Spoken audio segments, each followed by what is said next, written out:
Empezando la transmisión.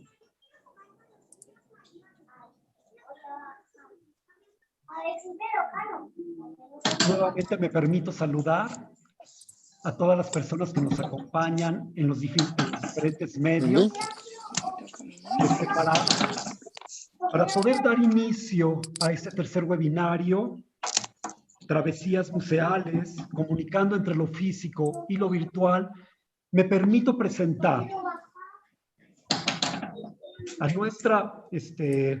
nuestra moderadora, Ivette Celi Piedra, que nos acompaña desde Ecuador. Ella tiene más de 20 años de experiencia en gestión del patrimonio cultural, investigación, curaduría y museos. Se ha desempeñado como subsecretaria de Patrimonio Cultural y de Memoria Social en el Ministerio de Cultura y Patrimonio, asesora de presidencia del Consejo de Educación Superior para el programa de recuperación de la memoria de la educación superior. Ocupó el cargo de directora ejecutiva del Museo Nacional de Ecuador y estuvo a cargo del proceso de reapertura e institucionalización en mayo del 2018. Actualmente es consultora independiente en política pública, memoria social y museos, y por supuesto ha sido una gran colaboradora del programa Ibermuseos, con quien estamos verdaderamente agradecidos. Y pues bueno, Ivette, te doy la palabra y nuevamente todo nuestro agradecimiento por apoyarnos en moderar este tercer webinario. Adelante.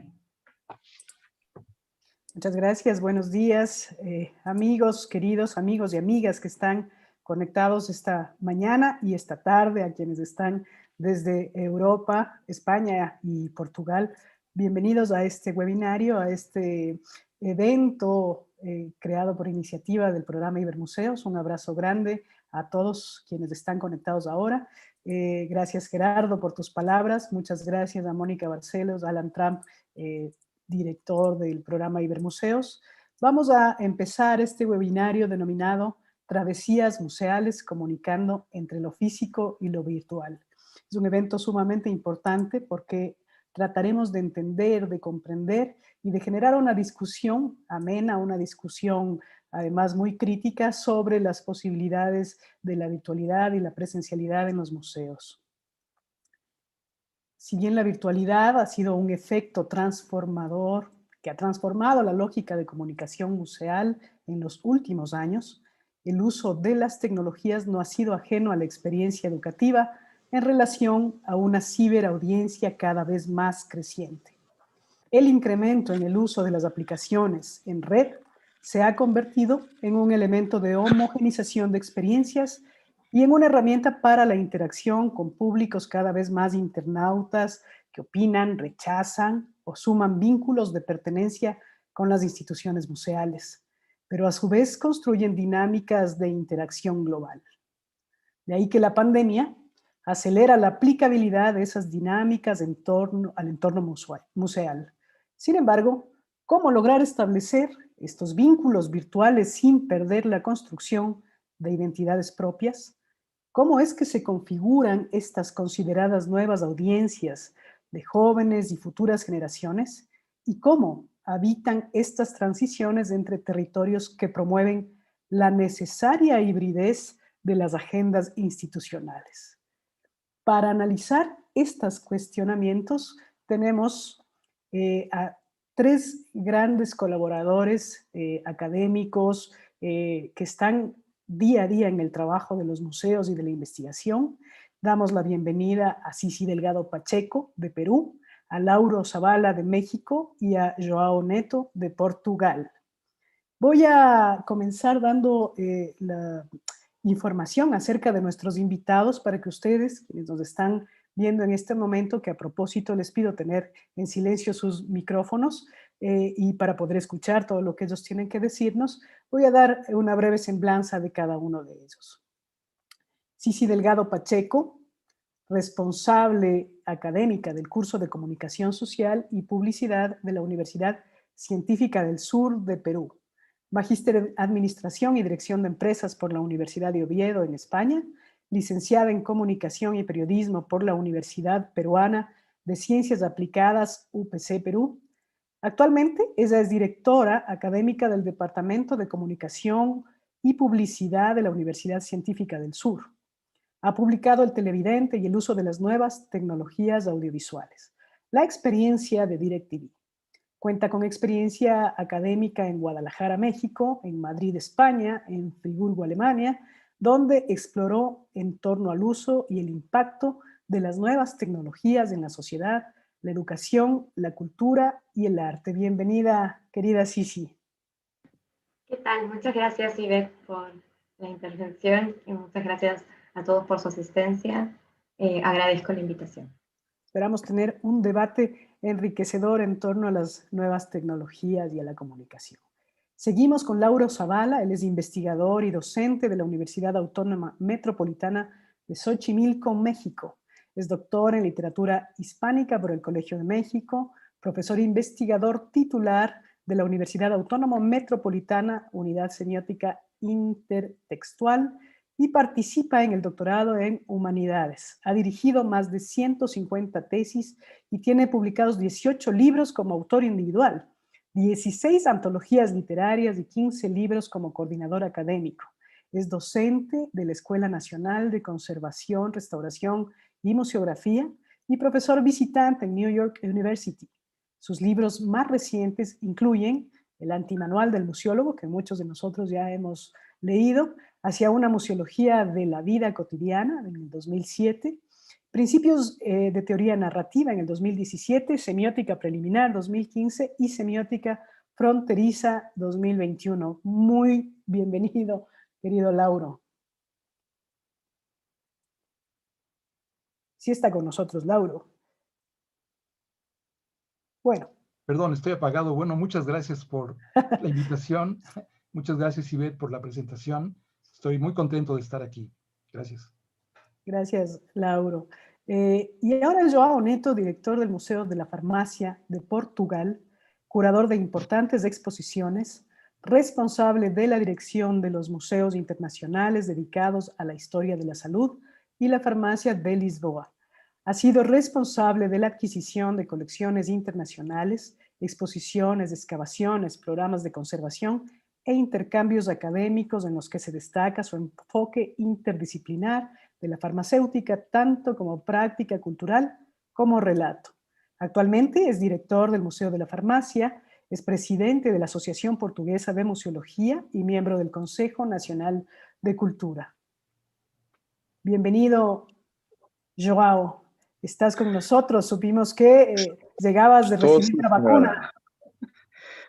Acabei de tomar a vacina, acabei de tomar a segunda vacuna e estou muito feliz, não só enquanto museólogo da saúde, ter dentro de mim uma reação da história da ciência ao vivo e a cores. E muito obrigado a todos pelo amável convite e espero que seja uma reunião brilhante.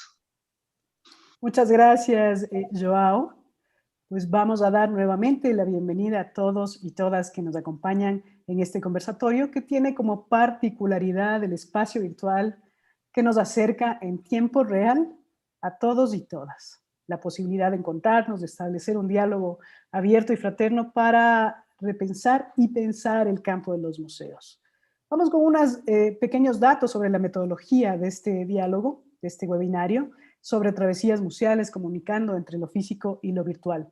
Me permiten hablar un poco despacio porque, como ustedes saben, tenemos hispanohablantes y también hablantes en lengua portuguesa. Por lo tanto, la idea es que todos nos comprendamos y vamos a hablar así pausadamente para poder tener la comprensión con todos. Este webinario está basado en 3 bloques que inician con una pregunta. ¿Cómo lograr establecer vínculos virtuales sin perder la construcción de identidades propias? ¿Cómo se configuran estas consideradas nuevas audiencias de estas nuevas audiencias de jóvenes de intercambio generacional? ¿Y cómo se habitan estas transiciones entre territorios que promueven la necesaria hibridez de las agendas institucionales? Cada uno de nuestros invitados tendrá alrededor de 5 minutos para responder estas preguntas que vendrán acompañadas de una reflexión previa y de ahí podremos hacer repreguntas. Les pido de favor tener sus micrófonos apagados y en el caso de que tengan alguna consulta, alguna opinión, alguna pregunta que hacer a nuestros invitados, pues hacerlo a través del chat. Les recuerdo también que este webinario está siendo transmitido a través del canal de YouTube de Ibermuseos. Vamos a comenzar con el primer bloque de nuestro conversatorio. Queridos amigos, desde ya sabemos que la institución museal nace en el contexto de la conformación de los estados-nación alrededor del mundo. Una de las mayores improntas del concepto de identidad ha sido la base de la preocupación del discurso museal. Sin embargo, con el paso del tiempo, la consecución de derechos y la resignificación del estatus de ciudadanía, así como el de democracia, los museos han ido implementando herramientas y estrategias que fortalecen la comunicación como elemento fundamental para garantizar derechos, vincularse con la sociedad y relacionarse con sus públicos y territorios. Desde la Mesa de Santiago en 1972, cuando ya se hablaba de cambios y transformaciones tecnológicas en aquella época, y se debatía sobre la importancia de los museos para la democratización del conocimiento, las identidades, la participación social, el cambio trazado por el ejercicio museológico ha sido significativo y transformador.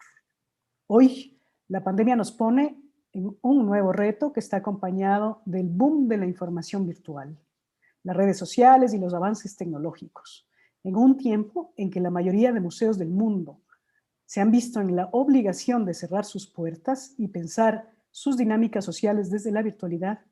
¿Cómo lograr establecer esos vínculos virtuales sin perder la construcción de identidades propias? Damos la bienvenida a Lauro Zavala. Muchas gracias, Ivette. Buenos días desde Coyoacán, aquí en la Ciudad de México. Antes que nada, quiero agradecer a Ibermuseos la organización del encuentro, la invitación para participar. Creo que la misma realización de estas actividades a distancia nos permiten estar en comunicación en estos tiempos complicados. Yo creo que la naturaleza misma de la comunicación virtual propicia la interacción entre distintas identidades culturales. En particular, las audiencias más jóvenes, al menos en el campo universitario, se han adaptado rápidamente a las posibilidades de comunicación de la virtualidad durante la pandemia. En estos 15 meses de reclusión, hemos tenido una experiencia muy distinta a la que se tuvo durante la epidemia de 1918. En aquella ocasión, la cantidad de víctimas fue mayor a la de las dos guerras mundiales y también las dinámicas sociales eran muy distintas. Mis alumnos, por ejemplo, al inicio de las actividades a distancia, en abril de 2020, estaban muy desconcertados. Pero un año después, al pedirles que pusieran por escrito la valoración de esta experiencia, en términos académicos, han señalado que ellos preferirían continuar trabajando a distancia en lugar de regresar a la modalidad presencial. Creo que esta perspectiva es un indicador sintomático de lo que ocurre a las audiencias jóvenes. Ellas prefieren ahora desarrollar sus prácticas de consumo cultural utilizando los recursos de la virtualidad dentro y fuera de los museos. Y eso mismo les abre un horizonte de expectativas que, como decía al principio, intensifica las identidades propias de carácter lingüístico, ideológico, genérico, incluso generacional, precisamente al dialogar con otras lenguas, con otras ideologías, con otras generaciones. Me parece, en conclusión, yo pienso que el aprovechamiento de la virtualidad durante la pandemia ha posibilitado la creación de redes de interacción de repositorios de experiencia, laboratorios de experimentación artística, incluso estrategias de enseñanza y aprendizaje, que estamos todos aprendiendo, y habilidades de resiliencia frente a la pandemia, que están contribuyendo precisamente a la construcción de identidades propias.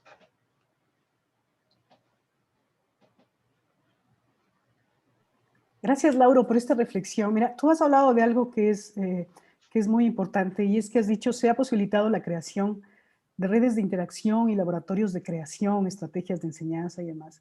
En el ámbito de los museos han sido espacios que se fundamentan en la presencialidad durante mucho tiempo, y a partir de un cierto momento, en el caso latinoamericano principalmente, a partir de la Mesa de Santiago en 1972, ya hace muchos años, se empezó a fundamentar la gestión museal a partir de la comunicación y de la forma de comunicar a través de la pedagogía educativa y a través de ciertos elementos más, pero siempre ligado a la presencialidad. Lo que ha pasado en este último tiempo con la pandemia pues ha sido una puesta a prueba con respecto a la gestión misma del quehacer museal y a la forma de comunicar.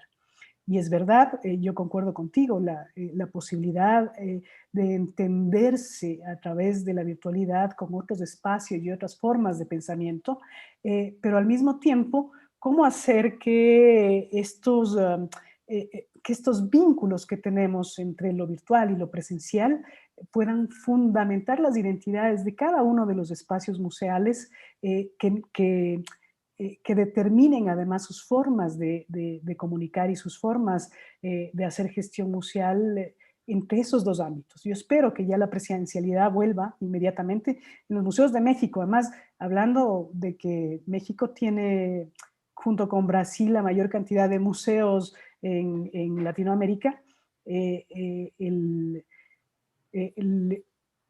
las formas de uso del tiempo libre, del entretenimiento y demás también están directamente vinculadas a los museos. Entonces, ¿cómo hacer para trabajar en estos dos ámbitos?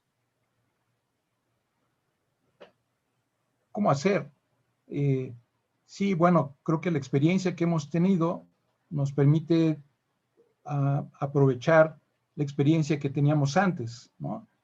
Creo que estamos aprendiendo nuevas habilidades, no solamente las generaciones jóvenes, sino todas las generaciones y la comunicación entre ellas.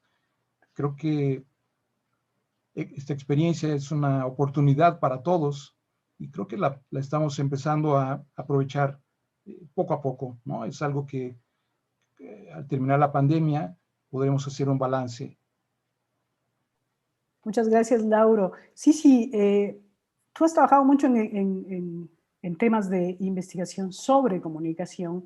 Yo creo que esta pregunta te ha dado muchas vueltas, muchos temas que pensar, y además analizando que en nuestros países, tanto en el Ecuador como en el Perú, todavía se mantiene un cierre parcial de los museos. O todavía los museos siguen parcialmente cerrados o parcialmente abiertos, y eso ha significado pues poner mucho más énfasis en los temas de comunicación virtual. Exactamente, Ivette. Mi comentario va muy de la mano con el comentario de Lauro. En este cambio generacional que Lauro comenta, este cambio generacional comprende nuevas formas de comunicación y de producción de conocimiento a través de estas redes sociales, ¿no? Y por la pandemia y estas nuevas formas de comunicación, los jóvenes, que ese es el público objetivo al que nos estamos refiriendo, tienen nuevas formas de aprender, ¿ok? Entonces, para poder llegar a ellos más rápidamente, debemos llegar a partir de la emoción. El mundo se mueve de una forma muy rápida y el público a través de las redes sociales lo que hace es scroll, ¿no? Busca información, pero de una forma bien pasiva. La información llega a ellos y no hay tiempo de reflexión ni de interpretación. Nos basamos en las primeras impresiones, ¿ok?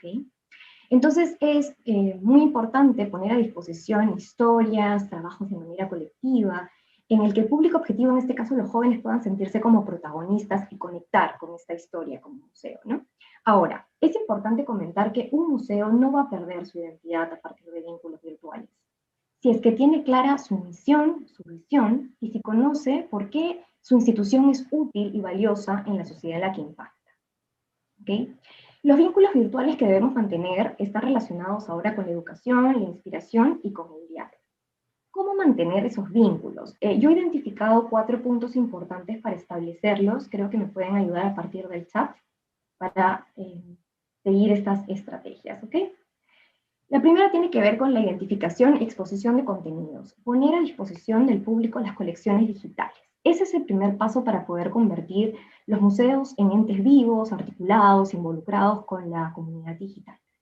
Esta acción nos va a ayudar a promocionar nuestro patrimonio, a reforzar nuestra conexión con los visitantes, traspasando las fronteras del museo, y también para que los públicos tengan acceso abierto para reutilizar y reimaginar las obras del museo.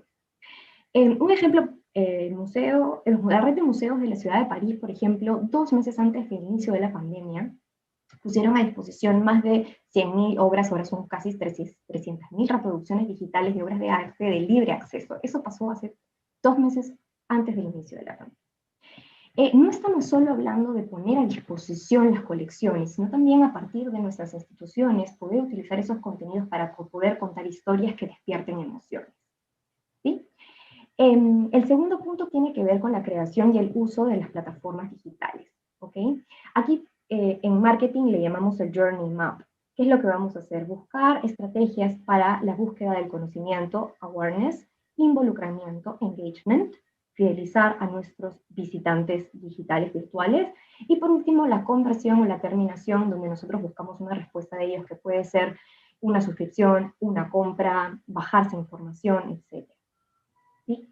En esta creación de contenidos podemos dividirlas en 2 puntos. La primera es visitas virtuales o recorridos virtuales, y la segunda son actividades en cuanto al aprendizaje. En la primera tenemos visitas a través de las redes sociales.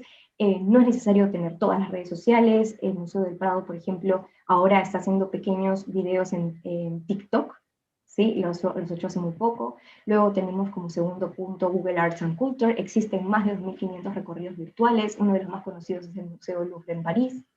Tenemos exposiciones comisariadas a través de Pinterest y los de Twitter, hashtags. Otra estrategia bastante interesante ahora son los podcasts, que permiten la interpretación de colecciones y también de invitados que no necesariamente estén en el país. Y luego está el uso de la realidad virtual y artificial, que podemos hablarlo más adelante. En cuanto al uso de redes sociales para el aprendizaje, tenemos premios, tenemos concursos para poder aumentar la participación de la audiencia.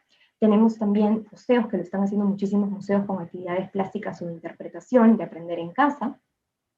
También podemos reutilizar el contenido, y eso es valioso, y eso es útil, ¿sí? Pensemos en qué campañas de comunicación pasadas no tuvieron la interacción esperada, podemos adaptarlos al nuevo contexto. Y por último, y es un poco más complejo, es crear asociaciones digitales con otras instituciones, ¿sí? Poder tener colaboraciones directas. Y las últimas 2 estrategias tienen que ver con identificar el público objetivo. Y creo que uno de los problemas que se han identificado antes de la pandemia fue la falta de estudios que tenemos sobre los públicos. Y creo que ese es uno de los puntos que está pasando factura a aquellos museos que no han logrado una interacción esperada con su público. Si no tenían información sobre actitudes, hábitos, necesidades y expectativas de sus visitantes, ¿cómo pueden iniciar una estrategia de comunicación digital? ¿No? En marketing y comunicación entendemos que para poder entender para poder emprender cualquier estrategia, primero debemos identificar a quién nos estamos dirigiendo, para luego entender qué vamos a ofrecer como museo y cómo lo vamos a comunicar. ¿Okay? Y el último punto, pero no menos importante, es buscar la oportunidad. ¿Sí? Nosotros como museos debemos entender que nuestros visitantes virtuales muchas veces no son activos, ¿sí? Están esperando información. Entonces, en ese scroll, en este feed, que fue lo que me referí al inicio de la intervención, es que el público debe encontrar información que lo emocione, que valide un estado de ánimo, un pensamiento, o que reafirme una postura. Y entonces debemos publicar información que busque estar siempre a la misma temperatura de ese pensamiento colectivo, y sin perder identidad como institución, fortaleciendo nuestra imagen de una forma positiva. Muchas gracias, sí, muy importante lo que tú nos acabas de decir. Estamos hablando de poner a disposición del público. Algo que me llama mucho la atención es poner a disposición al público las colecciones digitales. Sin embargo, hay muchos museos, entre los museos más pequeños, que ni siquiera han tenido la posibilidad o los recursos para abrir una página web, tampoco han tenido la posibilidad, mucho menos de levantar información de colecciones, catálogos razonados, que puedan estar a disposición de los diversos públicos de manera virtual.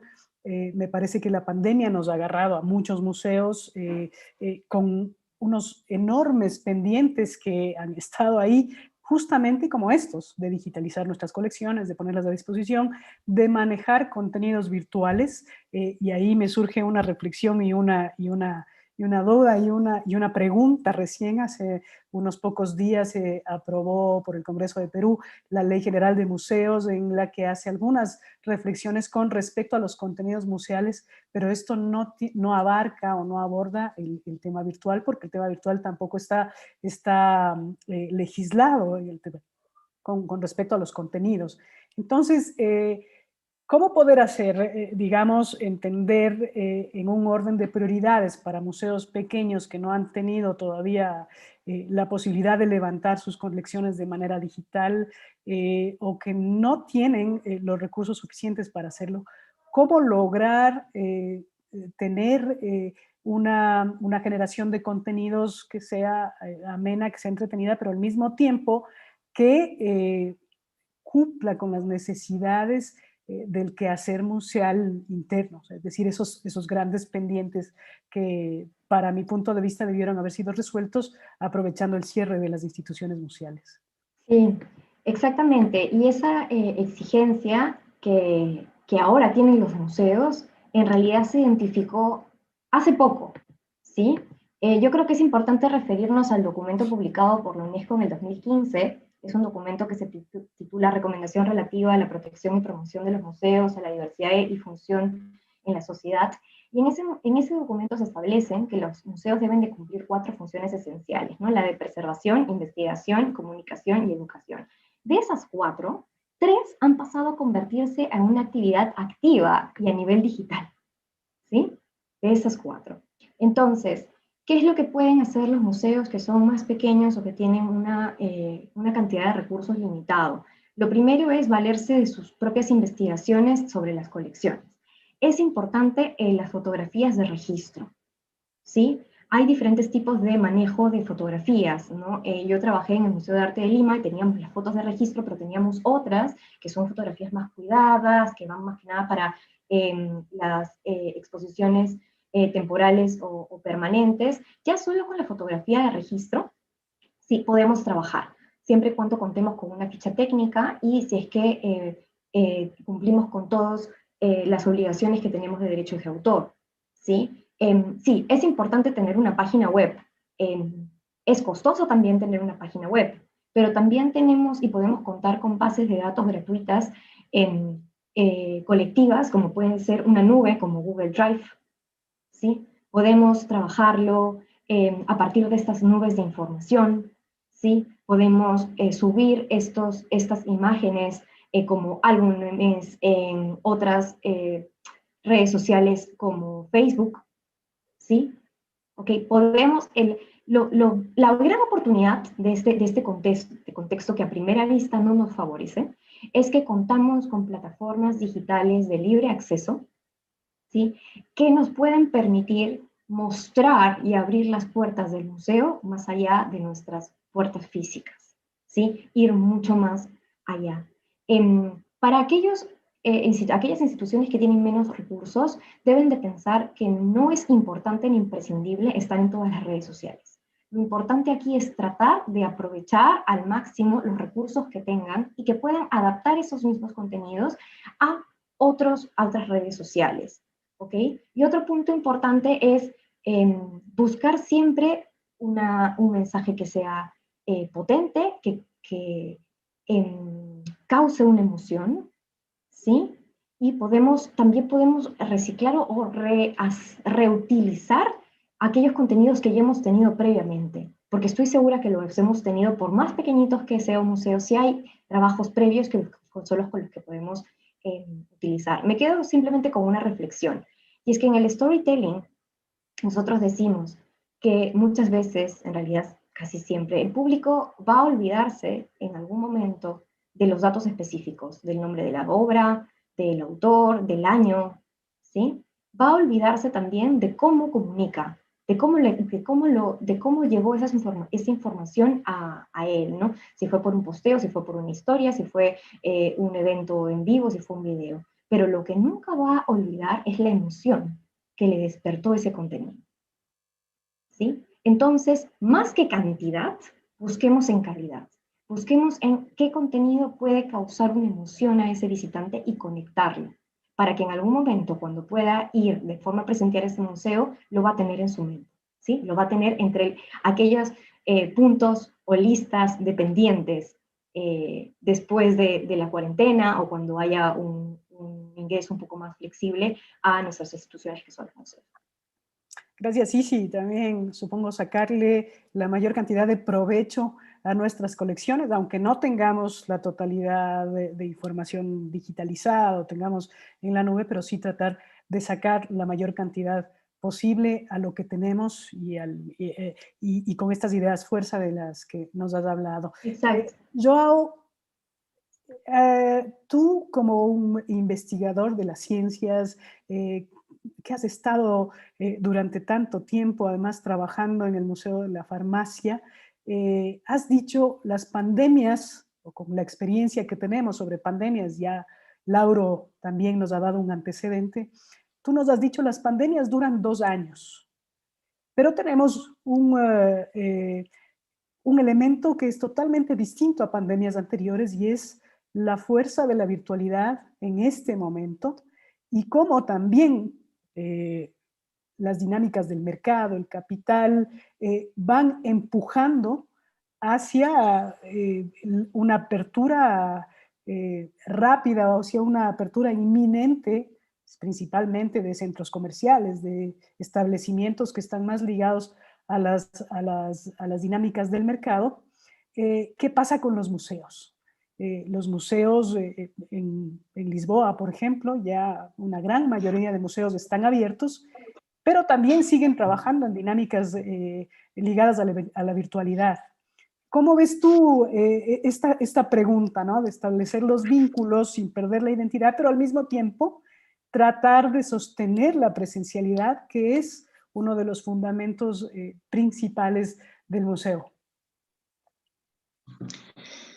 Ivete, muito obrigado pela pergunta, abraço ao Lauro e beijo à Cici pelas suas apresentações. Eu tenho aqui várias opiniões que eu quero partilhar convosco. A primeira é que nós vivemos realmente pela primeira vez na história do mundo uma pandemia globetrotter, super rápida, não há nenhum caso semelhante na nossa história da humanidade, e aquele que pode estar mais próximo de nós é claramente a gripe asiática de 57 a 59. Muitas vezes as pessoas dão o exemplo da pandemia da gripe, da influenza de 18, mas a que está muito mais próxima é claramente a de 57 a 59 por todo o mundo. Esta nova realidade pôs-nos à frente algo positivo, que foi a capacidade dos museus chegarem mais longe, a mais pessoas,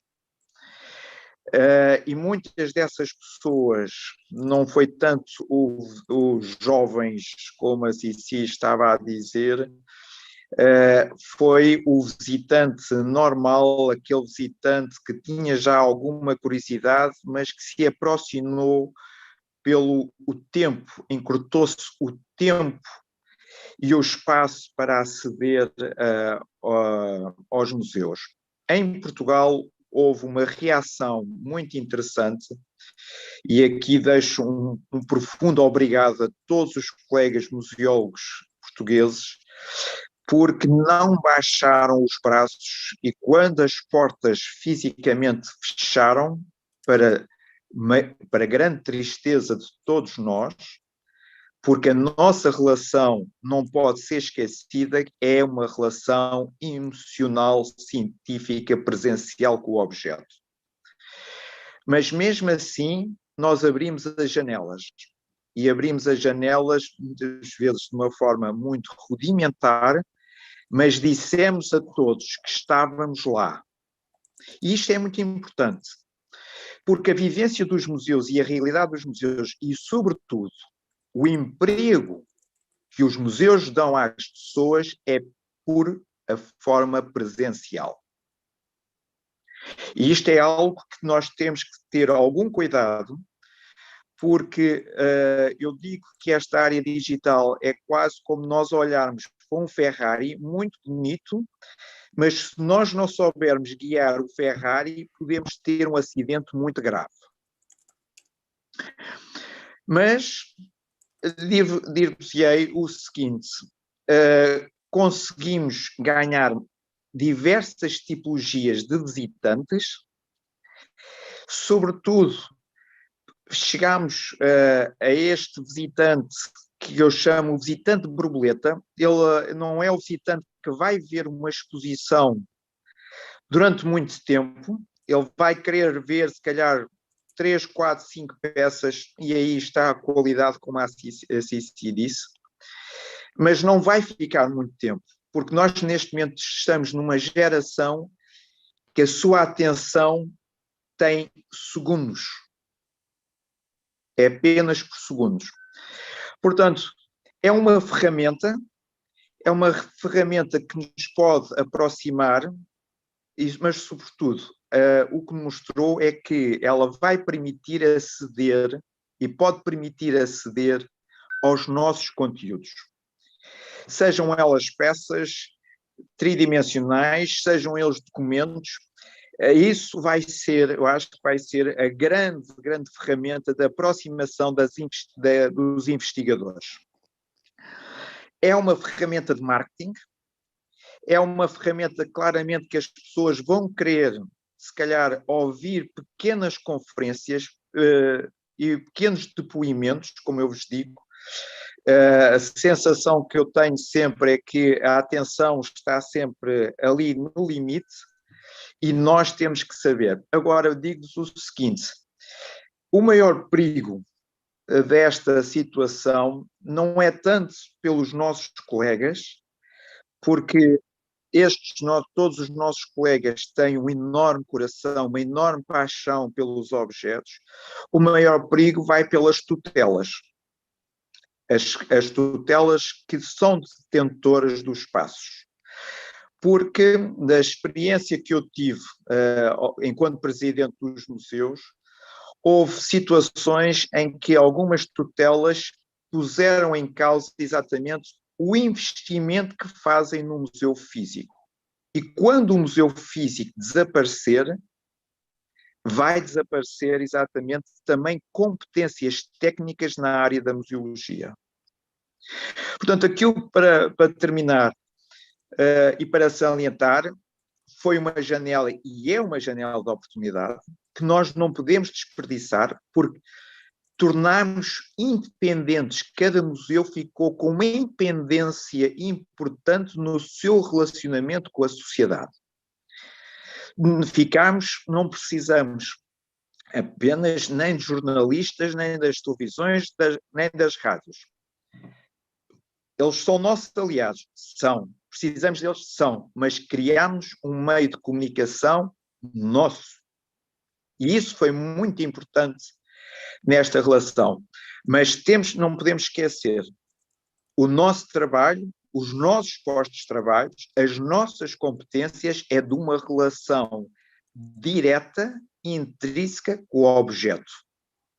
E o objeto é tridimensional. E nós não podemos perder que o nosso foco é o objeto e a sua relação com as pessoas. Muchas gracias, Joao, has dicho muchas cosas interesantes y has comenzado primero por reconocer el trabajo de los trabajadores de los museos. Es decir, ellos nunca bajaron los brazos en un evento tan complejo como ha sido esta pandemia, a pesar de que bajo el ente de los científicos es una pandemia bastante rápida por los avances tecnológicos y los avances en la ciencia. Sin embargo, tú has dicho, los trabajadores de museo no han bajado los brazos y han trabajado intensamente para lograr tener diversas conexiones con las audiencias que preparen a los públicos para esa nueva presencialidad. Me ha gustado mucho algo que has dicho y es que cuando un museo físico desaparece, haciendo la relación además con el objeto real, tridimensional que está en los museos. Tú has dicho, cuando un museo físico desaparece, desaparecen las competencias técnicas en el área de la museología, y esto sería una pérdida de camino de lo que hemos avanzado con respecto a la comunicación, a la información, de los avances que se han hecho con respecto al posicionamiento de los museos en un mundo más globalizado, en un mundo donde la competencia sobre el mercado es mucho más compleja. Los museos deben abrirse. Los museos deben ser presenciales y deben utilizar las herramientas tecnológicas, y a ver si concordamos en esto, Joao, estas herramientas tecnológicas que tienen que estar dispuestas a que esas audiencias que fueron cooptadas por las estrategias de comunicación virtual puedan llegar finalmente presenciales a los museos. Completamente. Porque, Ivete, algo que nós aprendemos quando nós voltámos a abrir os museus foi exatamente o lado humano de querer ouvir histórias e querer estar perto dos objetos. E isso foi algo muito interessante quando nós gradualmente fomos abrindo os museus. É um desafio muito grande. É um desafio profissional e técnico e científico muito grande para todos os museus em todo o mundo. Agora, como eu vos disse, temos que aprender a utilizar da mesma maneira que fomos aprendendo ao longo da vida a conduzir um carro. Nem acelerar em demasia, nem a criar, nem andar muito devagar. Temos que aprender a manejar, a conduzir esta tecnologia para que este lado civilizacional, que é da relação da pessoa com o objeto histórico, não desapareça numa virtualidade enganosa. Exacto, que el objeto histórico no desaparezca en medio de una virtualidad engañosa. Estoy de acuerdo, Joao. Vamos a ir a al segundo bloque de nuestro webinario. Les recuerdo, estamos hablando de travesías museales, comunicando entre lo físico y lo virtual. Esta es una iniciativa de Ibermuseos acertadísima, y estamos con tres grandes ponentes, tres grandes pensadores de museos y comunicación. Estamos con Cici Delgado, Lauro Zavala y Joao Neto. Vamos con el segundo bloque.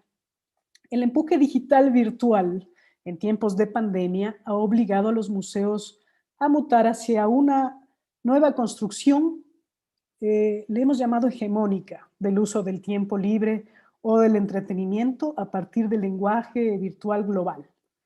Redes, apps, realidad aumentada, realidad virtual, Facebook, Instagram, TikTok.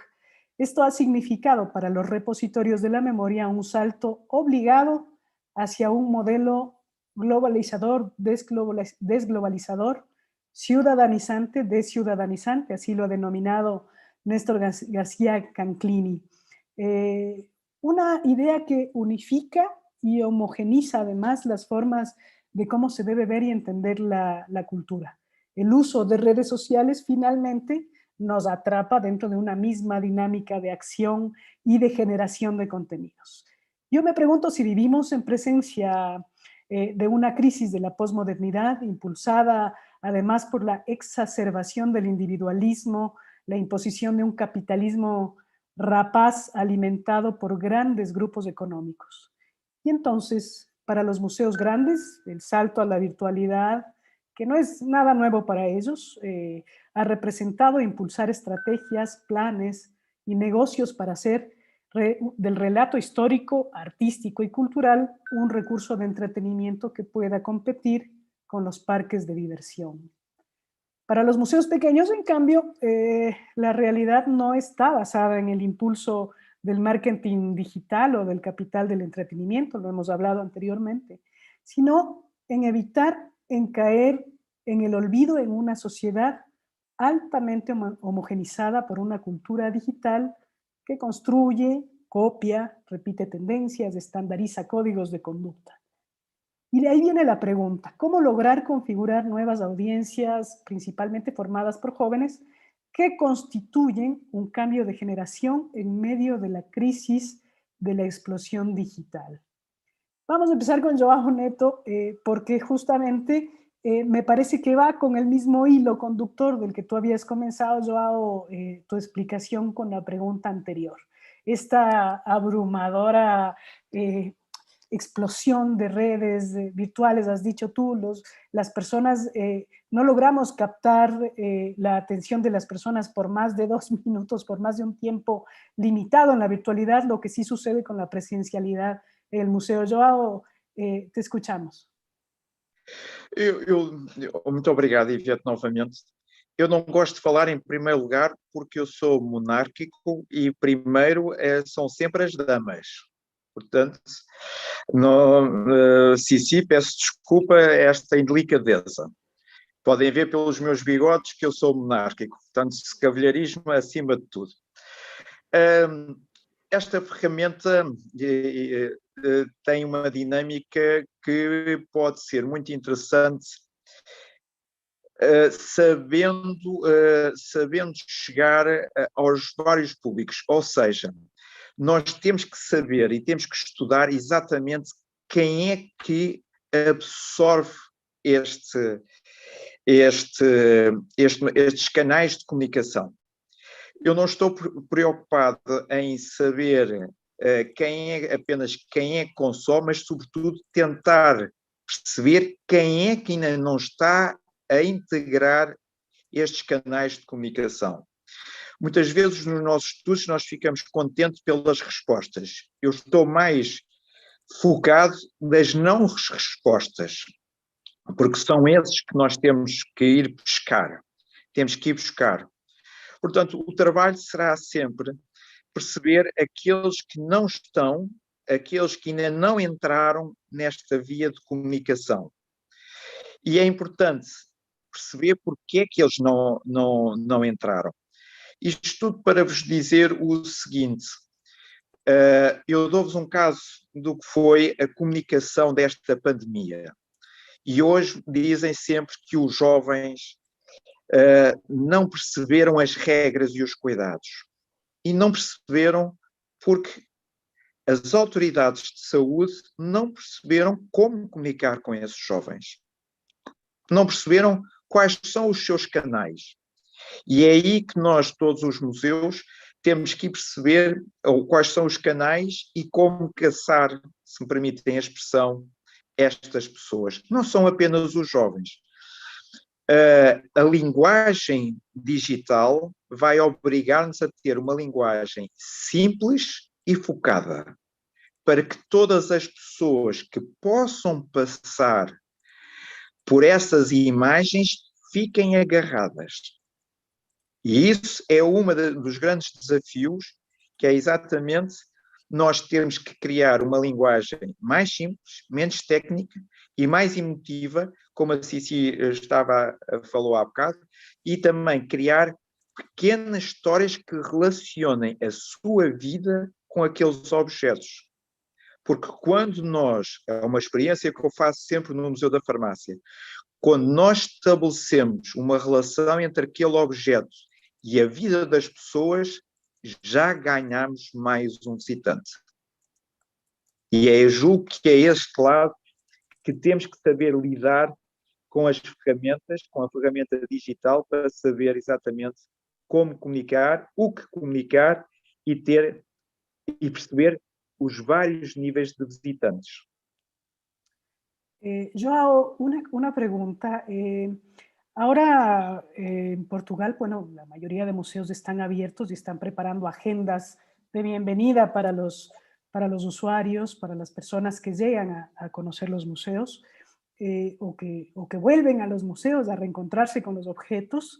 Ellos también han tenido acercamientos desde la virtualidad con las diferentes estrategias que ustedes han planteado, pero sería pensable también empezar a trabajar en contenidos sobre lo que ha sido la experiencia museística durante el tiempo de pandemia y el tiempo de cierre, de cómo se ha manejado y de cómo el museo ha tenido que mutar un poco con estas relaciones virtuales y establecer estas nuevas estrategias, tú has dicho un poco más simples, un poco menos técnicas que pudieran además capturar la atención de las audiencias y empezar a trabajar en otras dinámicas sin dejar de lado esa presencialidad, pero pensar en las memorias de pandemia para un museo me parece que sería lo fundamental y cómo ustedes lo están manejando ahora. Ivete, é uma reflexão que nós temos que fazer, mas também te digo, Ivete e todos os nossos amigos que estão a assistir, ainda estamos a aprender, porque ainda estamos a sofrer várias ondas da pandemia. E parece que podem pensar, é tudo igual. Não. As pessoas neste momento estão cansadas do virtual. Estão cansadas de estar em casa. Portanto, nós temos que aprender exatamente com estas ondas, refletir, como dizes, muito bem, porque vamos ver como é que esta pandemia vai se alicerçar, porque há algo que nós aprendemos imediatamente. A resolução global deste problema não passa por uma diferença entre ricos e pobres. Nós estamos exatamente igual como no século XIX em relação à tuberculose, quando a sociedade percebeu que temos que resolver de cima para baixo e de baixo para cima. Não pode haver pessoas pobres e não vacinadas, nem ricos totalmente vacinados. Todos têm que estar vacinados para nós termos novamente a nossa realidade. Isso é uma das certezas que a ciência e na nossa experiência está a fazer. Agora, nós nos museus aprendemos, estamos continuamente a aprender e temos que voltar a aprender até para salvaguardar os postos de trabalho e novamente as nossas competências de como novamente chamar as pessoas para dentro dos museus. Gracias, Joao. Yo me apunto, también soy una de las personas que está agobiada con la virtualidad y quiere ya el tiempo presencial, así que la vacuna será fundamental. Lauro, México es todo un mundo dentro de lo grande que es Latinoamérica y México ha trabajado también mucho en los temas de pensarse al museo desde la forma virtual. Pero hemos visto también dentro de estas formas de compresión de la cultura, de estas nuevas formas que además nos han abocado a meternos en estas dinámicas del WhatsApp, en esta dinámica del TikTok, del Facebook, del Tinder, bueno, hay un sinnúmero de cosas que están en esa virtualidad y cómo los museos entran también hacia esas formas de repensar la cultura. México ha tenido también, como todos nuestros países, un encierro total, pero vuelve a abrir sus puertas y vuelve a pensarse también en cómo hibridar en estas formas, las virtuales, que bajo mi criterio son tan ligadas a la inmediatez, y la presencialidad en los museos, que en cambio están ligadas con el tiempo, con el cuidado de la memoria, con el cuidado de los objetos que tienen que prevalecer en el tiempo. Ahí viene de nuevo la pregunta, ¿cómo lograr configurar las nuevas audiencias que están conformadas por jóvenes y que constituyen un cambio dentro de estas dinámicas de explosión digital, Lauro? Sí, un poco en el espíritu de lo que ya decía Joao. Si la pregunta es cómo configurar nuevas audiencias, yo pienso que la respuesta se encuentra en los mismos públicos de los museos. Los estudios sobre los códigos de conducta asociados a los hábitos del consumo cultural muestran la existencia de un rango muy amplio de apetencias museográficas. Esto significa que los mercados simbólicos que cubren los museos orientados al lo que se llama el edutenimiento, es decir, la educación con el entretenimiento, pueden migrar de manera episódica hacia los museos más tradicionales. Y también ocurre el mecanismo contrario. Y al mismo tiempo, la configuración de nuevas audiencias está, pues, nuevamente vinculada al cambio generacional. Por eso se ha pasado de plantear la disyuntiva entre el museo como espacio educativo y el museo como espacio de entretenimiento a una fusión en el museo como espacio de interacción, por el momento virtual, donde estas opciones ya no son necesariamente excluyentes. Creo que eso es una ganancia. Si hablamos de una crisis de la explosión digital, eso significa que estamos frente a una oportunidad histórica para acceder al concepto del museo como un espacio múltiple, como un terreno de la imaginación cultural, donde cada visitante construye una experiencia irrepetible, digamos, un lugar de encuentro con el asombro, una ocasión para el juego, ¿no? Y la sorpresa. Creo que la conversión de estas experiencias eventuales en un proyecto programático genera, por esta misma naturaleza, la configuración de nuevas audiencias. Creo que es una oportunidad que se está empezando a utilizar. Esa nueva oportunidad de la que hablas, ¿no? Estamos frente a una posibilidad y tal vez una responsabilidad histórica con respecto a lo que nos ha ido sucediendo durante este tiempo y a cómo poner al museo en una prioridad a uno. Es decir, saber que el museo es el espacio que nos va a dar esos nuevos contenidos contrastados, críticos, que además nos va a permitir entender esta sociedad del entretenimiento. Por ahí leí una entrevista que hablaba de la disneylización de los museos, cosa que no estoy a favor, pero que se viene a venir. Y por lo tanto, Lauro, me gustaría profundizar un poquito más en este tema de esa responsabilidad que nos viene como trabajadores de museo para hacer frente a lo que ha quedado de aprendizaje, de experiencia, a lo que nos queda por trabajar con respecto a lo que ha sido esta pandemia tan dolorosa, tan fuerte para la población, y tú habías hablado ya de resiliencia hace un momento, y cómo el museo puede aportar desde estas diferentes dinámicas a una población más resiliente. Sí, yo pensaría en cuáles son estas necesidades y cuáles son las condiciones de los públicos.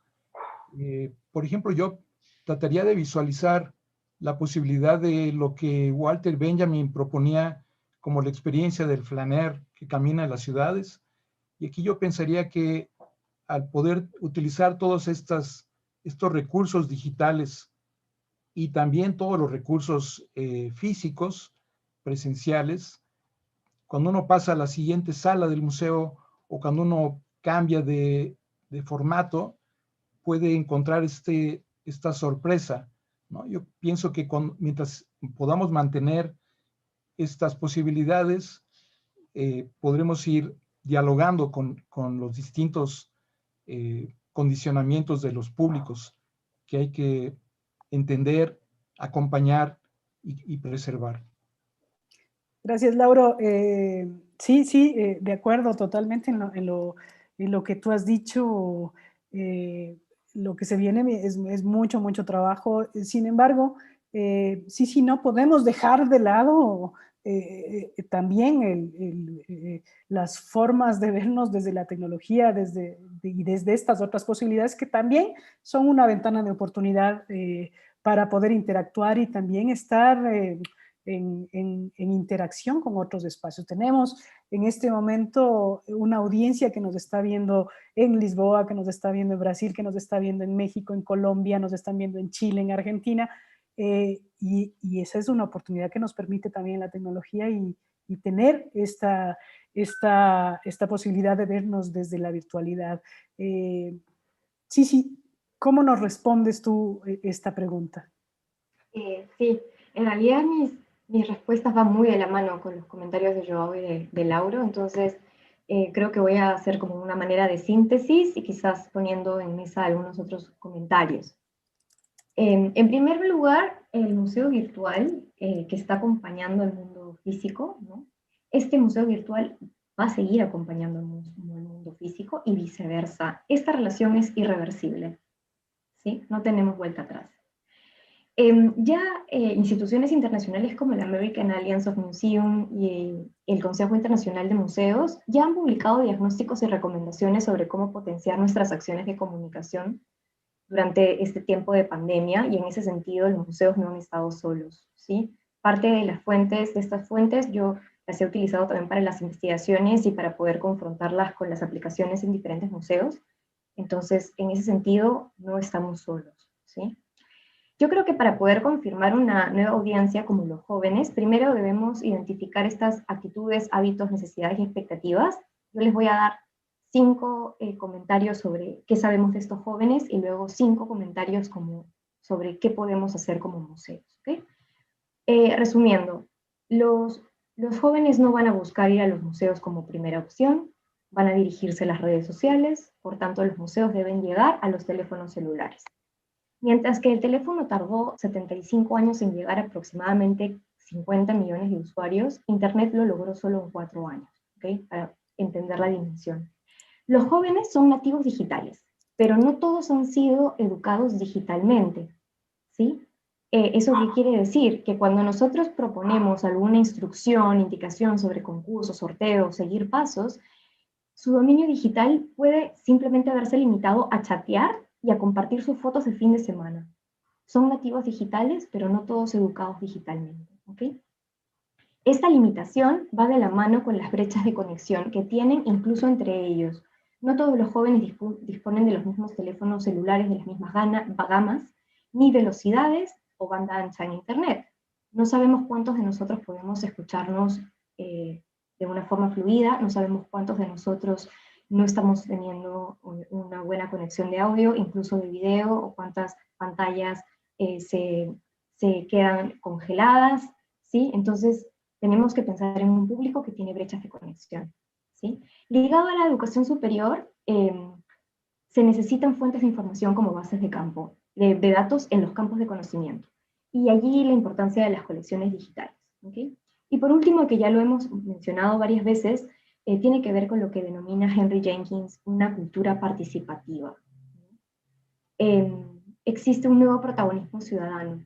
Todos quieren ser protagonistas de sus propias historias. Entonces, ante ello, ¿qué debemos hacer? Lo primero, lo que les comenté, aprovechar al máximo los recursos que tenemos, no es necesario estar en todas las redes sociales. Si una acción de comunicación no funciona y tiene demasiada cantidad de recursos, la prueba y error es válida, dejar de hacerlo, ¿sí? Debemos estar al tanto de la actualidad. No somos islas. Vivimos alrededor de diferentes ecosistemas de información, agendas, efeméridos, fiestas nacionales, coyunturas. Tenemos que prestarle atención, ¿sí?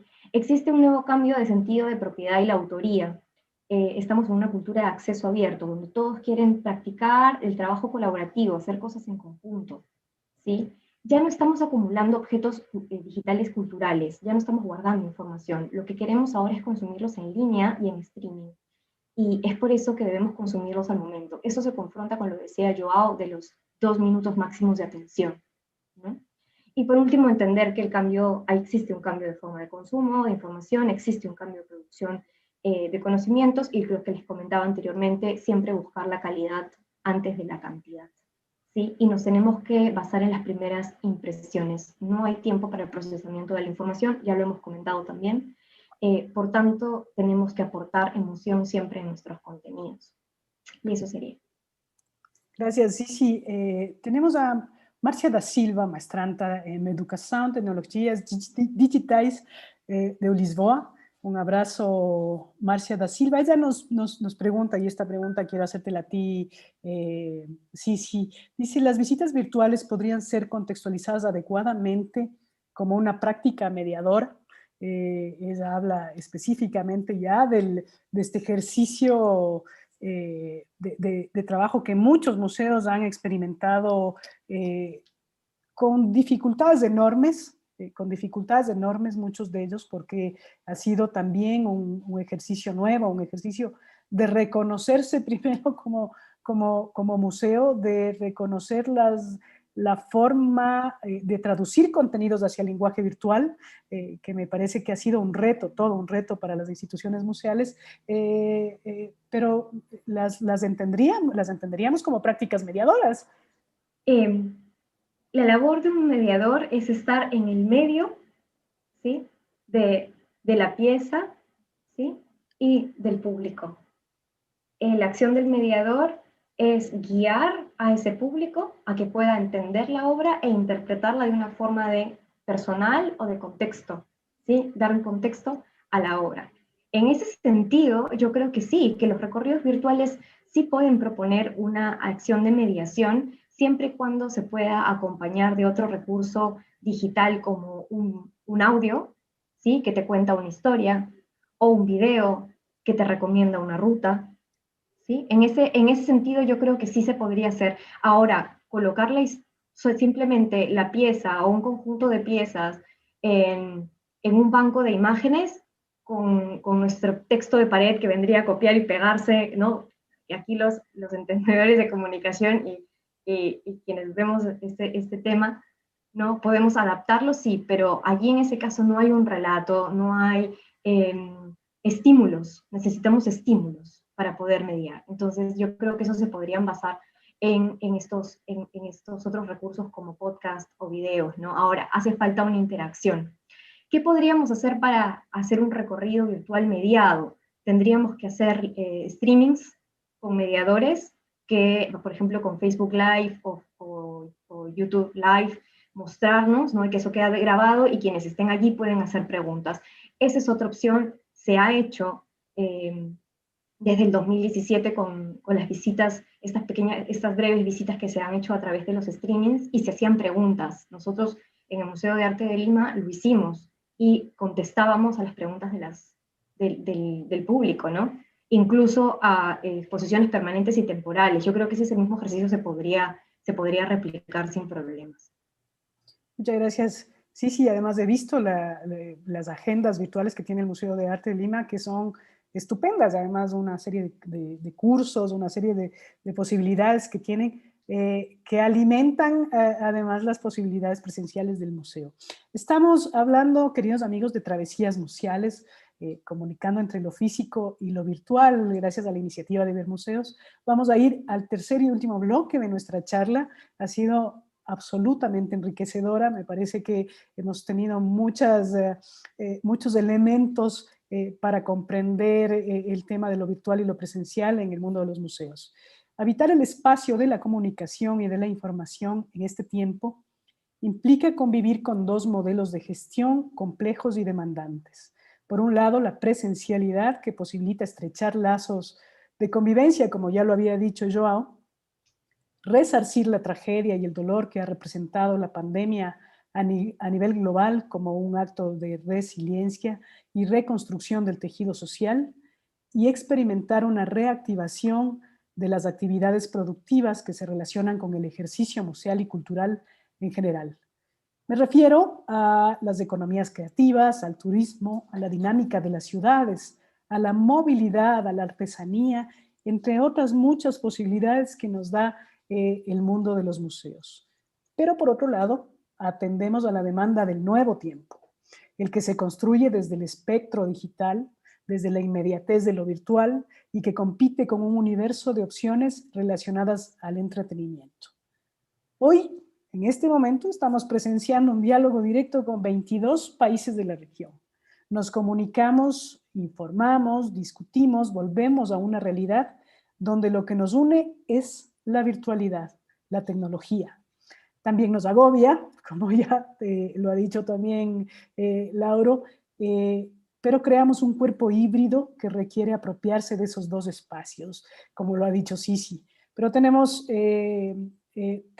además perdernos en cualquiera de esos. O sea, tenemos un museo puro de características de gestión ortodoxa que no se mete en la virtualidad, en las redes sociales, que no entra dentro de esas dinámicas, o tenemos un museo puramente virtual que olvida la presencialidad por otro lado. ¿Cómo habitan esas transiciones entre territorios que promueven la necesaria hibridez de las agendas institucionales? Ahí, sí, tú nos has dado ya algunas herramientas de juicio, nos has dado algunas alternativas, pero ¿cómo equilibrar estos dos elementos que nos tienen como en el centro, en la mitad de una disyuntiva sobre lo presencial y lo virtual? Te escuchamos, Isi.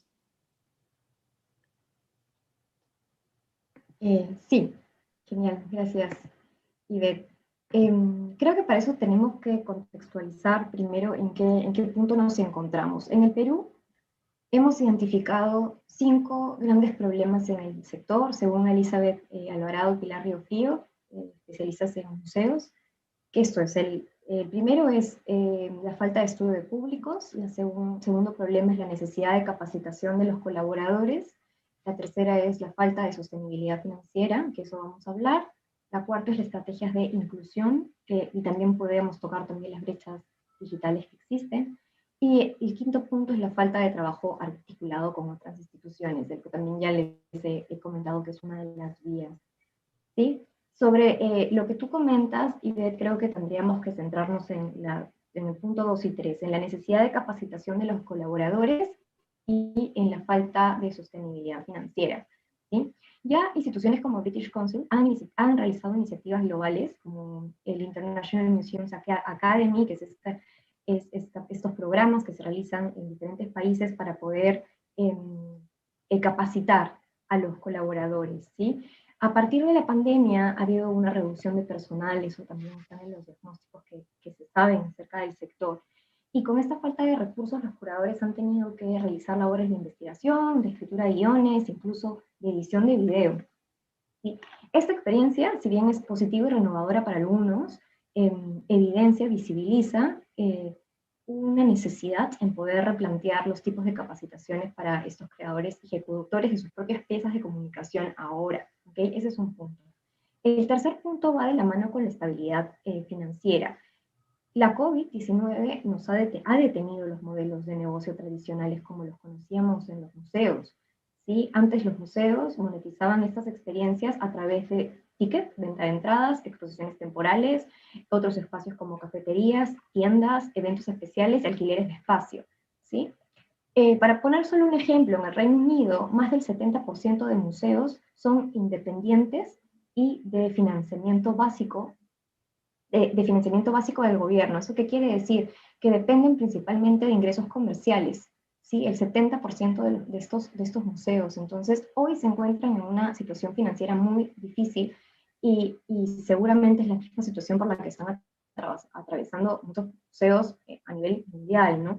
La recuperación del turismo es lenta, pero progresiva en algunos otros países como España y Estados Unidos, pero aún así es bastante difícil. Entonces, ¿qué experiencias o productos podríamos ofrecer al público para intentar tener algún tipo de recaudación y sostenibilidad? ¿Sí? La buena noticia es que sí existen formas atractivas y creativas, ¿sí? Para poder activar esta economía a nivel digital. La primera es la continuidad, podríamos hablar de la continuidad o de pasar de lo presencial a lo virtual. La primera estrategia es la venta de productos en tiendas virtuales. ¿sí? Esto es para establecer las relaciones con el público externo. Existen casos como, hay un caso de un museo en California, un museo en Anaheim, que invita a tener suscripciones semestrales de merchandising que llega a tu casa cada ciertos meses, ¿no? Tú te suscribes y te llegan ciertos productos del museo. Son artículos de promoción, tipo souvenirs, ¿no? Entonces hay maneras. El segundo punto tiene que ver con continuar los eventos museales presenciales a lo digital.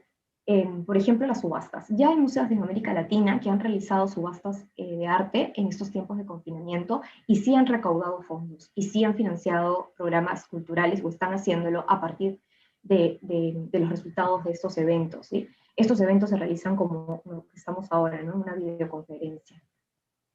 También podemos, y eso es ya un poco más complejo, pero no imposible, que es poder crear contenido interactivo y exclusivo a manera de suscripción, de manera que el visitante esté dispuesto a pagar por ese contenido, ¿sí? Ya hay una iniciativa, se emprendió con el Museo Met en Nueva York. Si bien era una actividad gratuita, sí fue patrocinado, ¿no? Y es una experiencia de juegos interactivos, de artes animados, ¿no? Si quieren buscarlo, la exposición se llama The Met Unframed, ¿sí? Y eso se podría hacer también con un pago único o parte de un plan de suscripciones. Y la última iniciativa, que es bastante reciente, es poder crear comunidades digitales, pero con ingresos de forma periódica. Yo sé que muchos de nuestros museos tienen amigos de museos, o tienen ya círculos de personas que están más fidelizadas y que contribuyen, ¿sí?, a la institución, pero este es otro tipo de plan de fidelización que es digital. Se utiliza con una de las plataformas utilizables, Patreon, quizás a algunos les suena el nombre, y es un tipo de mecenazgo digital, micromecenazgo, que puedes tener tus seguidores y puedes darles diferentes tipos de suscripciones, que van de 5, 15, 30, $200, y cada una de las suscripciones te permite realizar diferentes actividades o te llega diferente tipo de información en el museo. ¿Sí? Entonces sí podríamos crear una comunidad de aficionados, podríamos crear una comunidad de visitantes involucrados con la comunidad y tener ya ingresos. Existe un museo que es el Museo del Tanque en el Reino Unido, tiene más de 1000 seguidores en Patreon y recauda aproximadamente $9,000 al mes, solo con esa plataforma digital, ¿sí? Y por último, tenemos otras estrategias que tienen que ver con Museos Sin Fronteras, que es algo que lo planteé yo y que lo identifiqué a partir de, no sé si pueden ver aquí, yo ahora mismo me encuentro en New Orleans y la semana pasada fui al Museo de la Segunda Guerra Mundial. Esta tarjeta es un tag que se llama un dog tag. Yo fui al museo, me dieron esta tarjeta y a partir de esta tarjeta yo podía interactuar en el museo y conocer historias adicionales sobre lo que estaba viendo, ¿no? Eran específicamente historias de soldados. Ese es un museo de historia, y solamente con loguearme, poner mi correo electrónico y luego buscar la página web, y yo podía llevarme el museo a casa, podía recolectar más historias y puedo tener juegos, ¿no?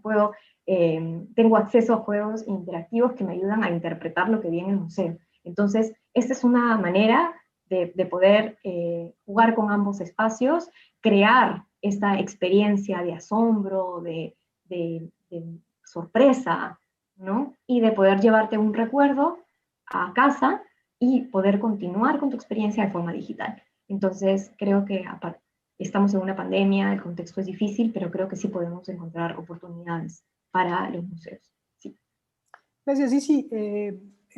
Tú has hablado mucho durante tu intervención sobre el tema del financiamiento, sobre el tema de cómo los museos han dejado de tener posibilidades de ingreso justamente por el cierre presencial, los cierres totales que se han visto. Las realidades que tenemos en nuestros museos latinoamericanos, en nuestros museos sudamericanos, son muy lejanas a realidades como museos en Reino Unido, como museos en Estados Unidos, como el Museo del Prado, los museos que ya han ya han atravesado sus posibilidades de comprender sus colecciones, de digitalizarlas, y esos ya están en otro espectro, muchos de ellos, en el cual la virtualidad se les hace mucho más cercana, mucho más comprensible y más utilizable. Pero, ¿qué sucede con estos museos? Un museo, estoy pensando en un museo en Trujillo, un museo en Ayacucho, un museo pequeñito, un museo acá en Vinces o en Santa Elena, en el Ecuador, que ni siquiera tiene la posibilidad de establecer relaciones de redes de amigos del museo o de acceder a Patreon porque no tiene la posibilidad ni siquiera de mostrar una forma de entretenimiento virtual, ni siquiera presencial en este momento porque han quedado desolados. Efectivamente, se requiere tener un informe del impacto mucho más puntual en nuestros países para saber cuál ha sido la realidad que pesa sobre nuestros museos y en qué estado se encuentran actualmente. Pero ¿qué sucede con estos espacios que han tenido que volcarse a dinámicas virtuales de inmediatez para sostener, no creería yo para sostener audiencias, sino para no caer en el olvido? Exactamente, las realidades son muy diferentes. Hay brechas entre museos, brechas de conexión, brechas de conocimiento, ¿cierto? Pero creo que el trabajo es progresivo. Ivette, justo tú mencionabas sobre las historias del museo, ¿no? Sobre, digamos, que estas memorias acerca de lo que los museos han atravesado durante estos meses que han sido tan duros. Y yo creo que esa es una forma de poder fidelizar a tu público, ¿sí? De poder comentarle qué fue lo que sucedió en estos meses. Yo como comunicadora en museos he identificado que realmente el público está súper interesado en lo que sucede detrás, ¿sí? ¿Cuáles son las historias, estas caras, estas personas que se encargan de curar, de hacer la museografía, del tema de la interpretación, ¿no? Eso por un lado. Y por otro, es por eso que se hace tanto énfasis en la necesidad de las comunidades digitales, asociaciones digitales entre museos.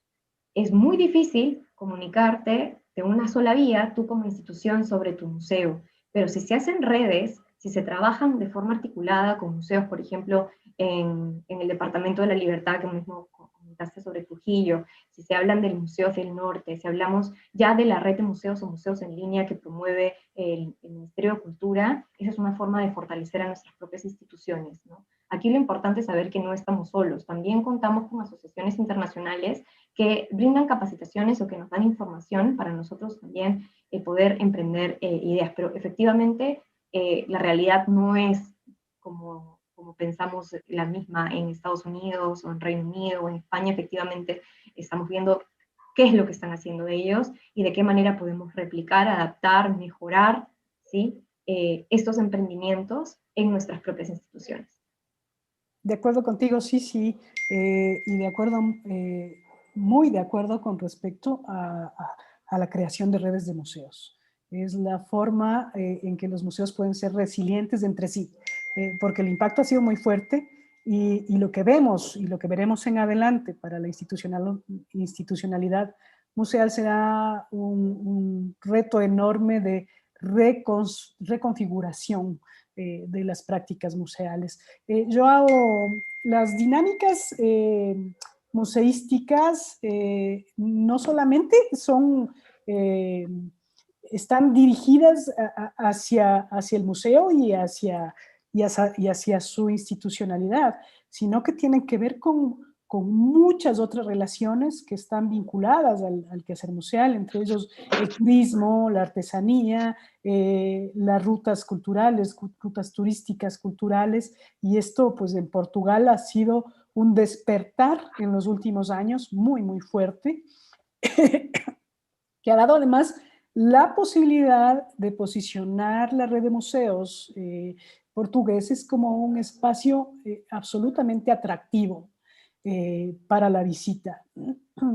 Y la transición entre lo virtual y lo presencial implica también generar posibilidades de ingresos, tal vez de comunicación, de publicidad, de propaganda, para que la gente vaya y visite los museos y haga también uso de la experiencia, o se lleve también la experiencia identitaria de cada uno de estos espacios.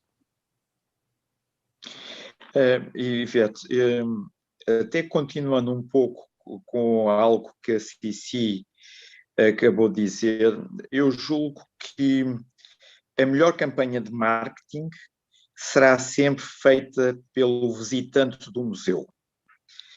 E há algo muito importante que nós temos aprendido ao longo destes tempos.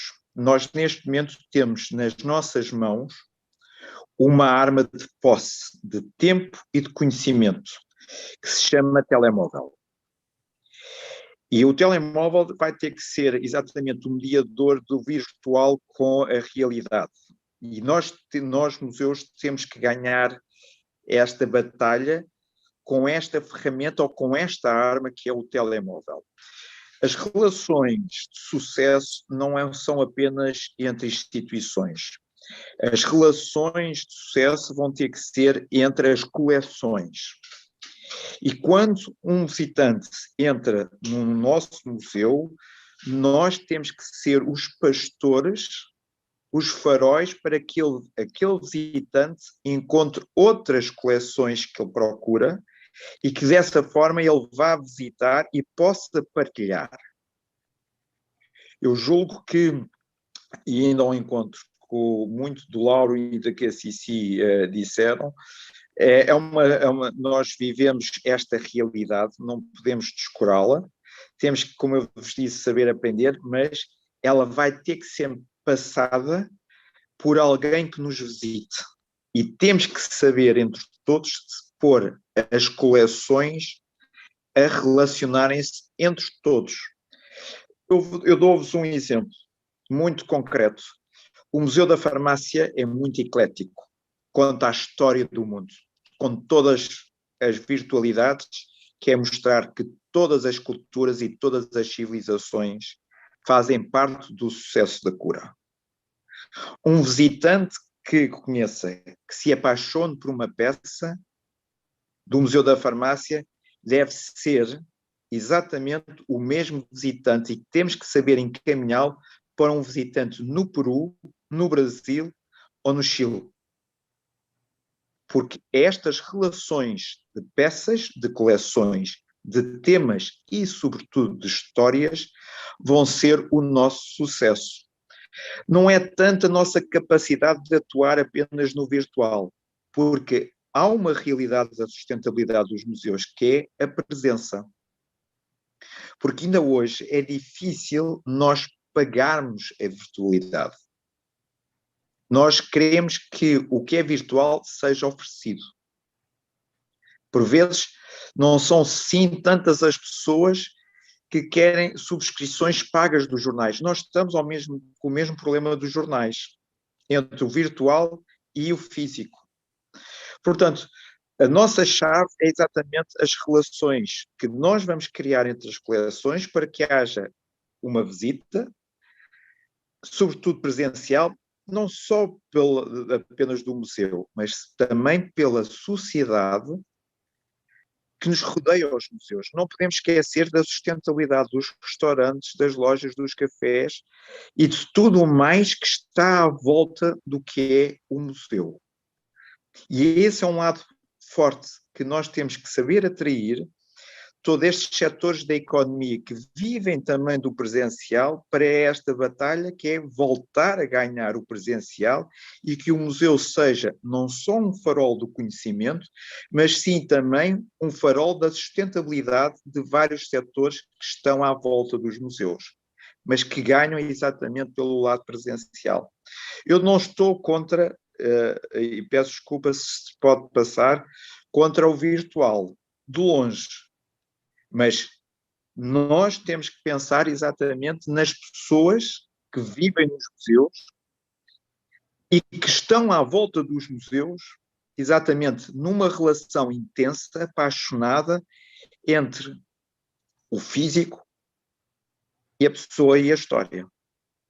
Nós vivemos de paixões e a relação presencial do museu é de paixão. Exacto, Joao.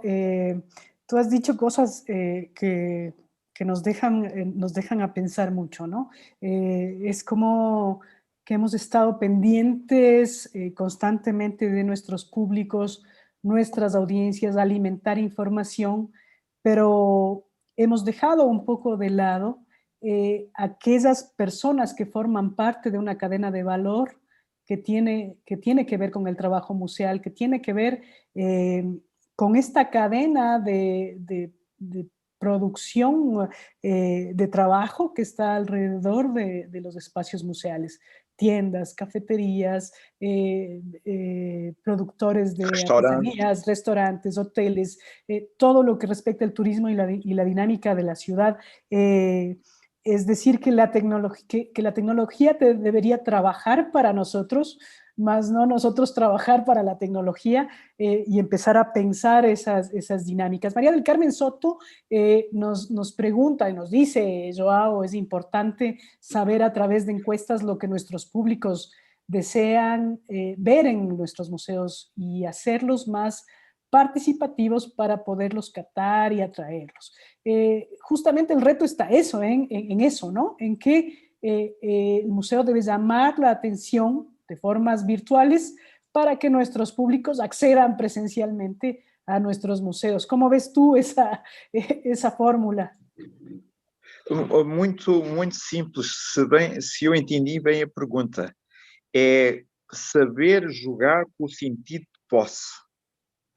Nós temos a posse do Facebook das nossas memórias. Temos que saber utilizar exatamente este instrumento que neste momento é imperdível nas nossas vidas, que é o telemóvel, para que a experiência de uma visita seja da pessoa e que ela possa levar, mas exatamente como a Cici disse, possa levar para casa, mas que mantenha o contacto com o museu. Eu sou adepto que os catálogos dos museus tenham que passar a ser como o livro na Idade Média e que o conhecimento e a experiência seja feita de pessoa para pessoa, porque os catálogos da vida são individuais. E temos que saber jogar exatamente com este poder de posse do telemóvel para fazer as nossas visitas, que nós possamos levar essas visitas para casa, mas, sobretudo, que mantenha a ligação de interesse daquelas peças, daquelas temáticas, num futuro com esses visitantes e que eles possam depois partilhar com os seus amigos. Gracias, Joao. Muy interesante lo que acabas de decir. Y ahí viene el hilo que quiero hacer con Lauro respecto de esto, ¿no? Las cadenas de producción, las cadenas de valor, cómo se ha ido manejando y las pérdidas que han tenido, ¿no? México es uno de los países pioneros en esta relación de construcción de cadenas de valor fuertes relacionadas a la diversidad de identidades que tiene ese país y cómo han estado además involucradas directamente a los quehaceres museales. Lauro, yo creo que hay una problemática profunda, todavía no logramos dimensionarla.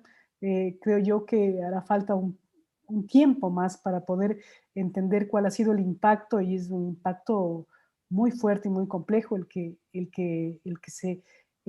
aterriza en nuestro sector museal. Los museos han perdido mucho y han perdido mucho de dialogar con estas identidades, de dialogar con estas otras formas de comprensión y comunicación de la cultura. ¿Cómo ves tú ahí ese impacto y estas formas? Sí, bueno, soy el último y quisiera retomar lo que han dicho Joao y Cici. Yo pienso que esta coexistencia fortuita, ¿no?, de la virtualidad y la pandemia ha agudizado el hecho de que vivimos en todas partes en un mundo que se ha llamado híbrido, que se define por una continua migración entre territorios geográficos, simbólicos y, por supuesto, ahora museales, ¿no?, virtual, presencial y demás. Pero esto yo lo quiero ver como un espacio de polinización, ¿no?, una un continuo proceso de impregnación entre distintas economías creativas. Es cierto que puede provocar confusión, pero yo quisiera retomar esta idea del flaner, pero no solo el flaner que camina por los mercados y las calles, sino ahora podría ser una especie de flaner digital, ¿no? Que es un paseante que recorre los territorios de la virtualidad cultural, y en este nuevo campo de la territorialidad simbólica, ya la experiencia museográfica no se limita al museo físico o virtual, sino también a la ciudad. Por ejemplo, en México, en este momento casi todos los estados, los territorios pasaron al semáforo verde y regresaron a las calles. No sabemos qué ocurrirá ahora en el próximo invierno, que otra vez podrá haber una tercera ola fuerte de las nuevas variantes del virus, pero hay un espacio como de convivencia de los repositorios de acceso a acervos textuales. Por ejemplo, los libros digitales, ahora desde justo cuando empezó la pandemia, uno puede tener acceso a miles de libros académicos que antes era imposible, ¿no? Entonces, son repositorios textuales, pero también musicales, gráficos, incluso audiovisuales, ¿no? Yo mismo trabajo en cine. Todo esto como objeto de exploraciones museográficas. Yo creo que la conjunción de estos distintos territorios, donde se funden lo íntimo y lo colectivo, ¿no? Nos comunicamos con todo el mundo desde nuestra habitación más privada, lo familiar con lo extraño, ¿no? que siempre ha definido los espacios museográficos. Lo que se busca creo, es distinto de lo que se encuentra, ¿no? Y todo esto constituye, creo, el campo de los nuevos espacios museográficos, si los podemos llamar así. A mí me sigue pareciendo una oportunidad para aprender cómo redefinir la experiencia museográfica, no solo presencial o virtual, sino en la vida cotidiana. Gracias, Lauro. Ahí nos queda mucho trabajo por hacer, y mucha reflexión hacia adentro, ¿no? Empezar a repensar cómo reestructurar nuestras formas de hacer museología. Has hablado de la información que nos llega a borbotones en catálogos digitales de libros, por ejemplo, pero aún así el libro físico no desaparece.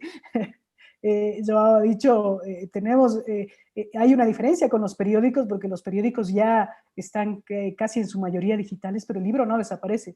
El libro físico sigue siendo como un espacio simbólico de posesión, diría yo, que está más ligado a la pertenencia. Y creo yo que los museos también tienen están mucho más ligados a la pertenencia, más ligados a lo propio. De hecho, los estados generan revoluciones absolutas cuando una obra, un bien de museo está en riesgo, ha sido robado, ha tenido algún incidente, y ahí empiezan a moverse. Mira que en Ecuador una de las mayores políticas públicas que se hicieron con respecto a colecciones y a bienes patrimoniales fue cuando se robaron una custodia de oro de uno de los museos ecuatorianos. Entonces ahí empezó de nuevo. Pero parece que todavía no entendemos que podemos estar o entrar en crisis si es que no atendemos la gravedad de la situación y del abandono que sufren los museos, especialmente aquellos museos que, como he dicho en varios momentos, no tienen recursos para su sostenibilidad. Y ahí que Lauro María Elena Macís de Costa Rica, saludos, nos dice: la pandemia vino a cambiar el entorno de los museos, vino para quedarse. No sé si Joao piensa lo mismo. Yo Yo creo que la pandemia en un tiempo más será cosa del pasado cuando ya se globalice totalmente la vacuna, ya tengamos otros espacios. Dice, lo ideal sería aprovechando la oportunidad de los medios virtuales, los museos no abandonen la presencialidad. Creo que esto lo hemos repetido y ella dice, de esta manera estaríamos atendiendo las necesidades de los diversos públicos, los nativos virtuales y los que por diversos motivos no hacen clic con la tecnología. Lauro, ¿qué opinas de este comentario que nos hace María Elena de Costa Rica? Sí, creo que estamos acostumbrados en el espacio urbano a lo que el urbanista Kevin Lynch llamaba los mojones, es decir, un espacio colectivo que todo el mundo usa como referencia. Nos vemos en tal lugar a tomar un café, está a un lado de tal lugar, de tal centro, y creo que eso puede ayudar a atenuar la confusión. También cuando hacemos el recorrido físico en un museo o el recorrido virtual, o cuando simplemente visitamos la casa de un amigo, aunque sea virtualmente, tenemos estos mojones, estos referentes que son nuestra forma de dialogar con el espacio, nuestra forma de apropiarnos de él y de darle un sentido. Yo pienso que ahora estamos empezando a crear otro tipo de referentes, ¿no? De mojones y de experiencias, pero creo que eso nos puede orientar para que no sea una experiencia tan confusa. Es parte del aprendizaje y creo que lo estamos empezando a lograr con unas condiciones que eran completamente imprevistas hace poco más de un año. Así es, tenemos muchas preguntas. Lauro, Sisi, Joao, ha sido una charla espectacular, tanto así que nos hemos alargado un poco del tiempo que estaba previsto, pero creo que hay que aprovecharles al máximo a ustedes para poder tener un panorama mucho más Ivete, é só por causa do meu bigode. É só por causa do meu bigode. Eso. Bueno, mira, tenemos mucha interacción, como les decía, hay mucha gente, María Elena Macís, bueno, ya les hablamos, Denise Pozzi de Perú, nos dice, hay muchos museos peruanos que no hacen clic con la tecnología y creo que de eso hemos hablado muchísimo durante esta charla porque las realidades son distintas y distantes con respecto a la conectividad y tenemos países que tienen alrededor del 50% de conectividad resuelta en términos solo de acceso a Internet y comunidades que desconocen totalmente el uso de nuevas tecnologías y plataformas virtuales en sus pequeños museos, con lo cual se hace mucho más complicado entender. Ahí yo retomo la idea de Sisi, que habló de la creación y generación de redes de apoyo principalmente, que pueden ayudar a aquellos museos pequeños y donde el Estado tiene corresponsabilidad para levantarlos. Pero a veces nos da pena porque el museo es una institución netamente urbana, nace así como una, ya lo ha dicho Lauro, y esta institución urbana que ahora se encuentra emplazada en todo el territorio, en todo el territorio mundial, parece que en algunos espacios no encuentra esa posibilidad de accionar. Cómo hacerlo, sí, con las dificultades que tenemos. Yo te digo, hay países que tienen apenas el 50% de conectividad solucionada y que desconocen estas plataformas. Efectivamente, ¿no? Es un problema que ocurre especialmente en los países de América Latina, ¿no? Estamos hablando del mundo digital, pero creo que nos hemos olvidado también que existen otros canales de comunicación, como la televisión pública, es la radio, es otra de las alternativas. Entonces, Si bien esta charla habla sobre las travesías museales entre estos dos territorios geográficos museales, como los ha mencionado Laura, me ha gustado mucho ese concepto. No debemos descuidar que tenemos otros tipos de canales de comunicación y que podemos llegar a los públicos a partir de esos canales, ¿no? Uno de ellos es la televisión pública y otro tema es la radio, y buscarlos programas de radio, ofrecer espacios, ¿no? O sea, pedir, ¿no? Solicitar la creación de espacios, de podcast, que puedan ser reproducidos en estas radios. Estoy segura que digamos que con la necesidad que tienen de información estos mismos canales de televisión y de radio, podríamos abrir puertas, pero para eso hay que tocarlas, ¿no? Has tocado un tema que es fundamental, sí, es el uso de esos otros espacios de difusión y comunicación, como son la radio y la televisión, y hemos visto durante la pandemia lo necesarios que se convirtieron y que se volvieron para poder dar contenidos a la ciudadanía, especialmente a la ciudadanía infantil que estaba totalmente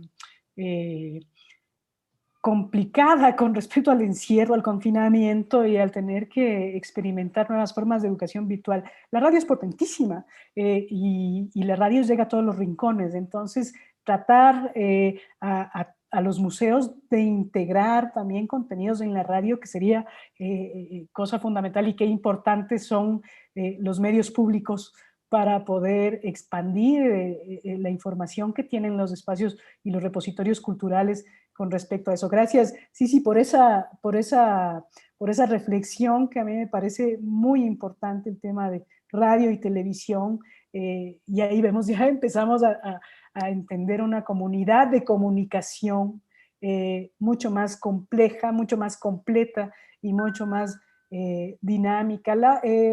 Joao, bueno, hemos hablado de tantas cosas en este webinario que han sido muy interesantes, pero quisiera yo, desde tu experiencia con el Museo de la Farmacia y desde los contenidos que se manejan desde el Museo de la Farmacia,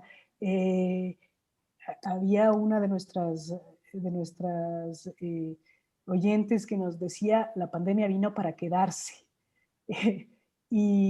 Y bueno, yo quisiera saber cuál es tu apreciación con respecto de aquello, porque lo escuchamos constantemente, ¿no? Y es como una justificación que tenemos para alimentar otras posiciones, otros pensamientos, y decir, no, es que la pandemia nunca se va a ir.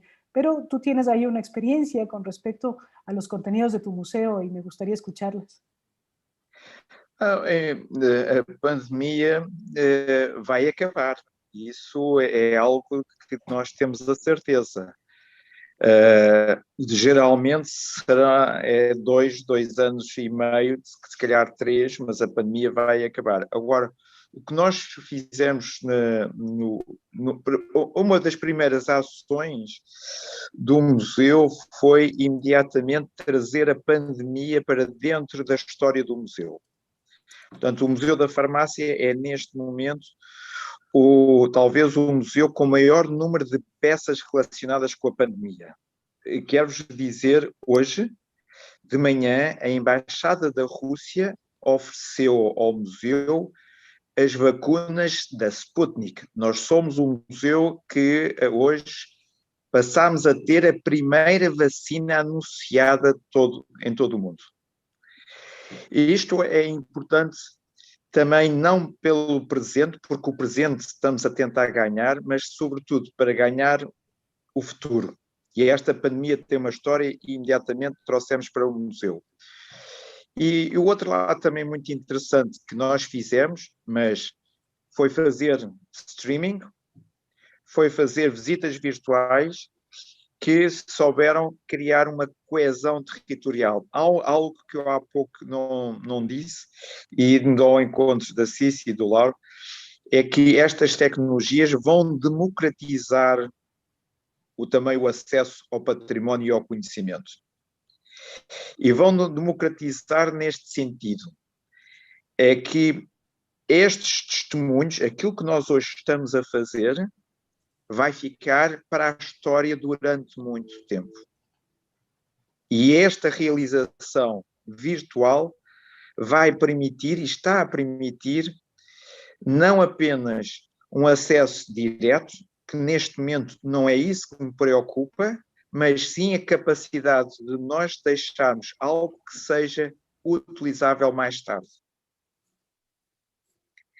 E este é um dado muito importante, positivo, nesta questão, e que nós deixamos e que nós estamos a fazer é criar algo em streaming, no Facebook e nos nossos ligados, exatamente para a maior acessibilidade e da democracia de acesso ao conhecimento. Muchas gracias, Joao. Hay conceptos que hemos incorporado ahora, es la democratización y el acceso a los contenidos y al conocimiento. Estamos viviendo un momento histórico, seguramente de aquí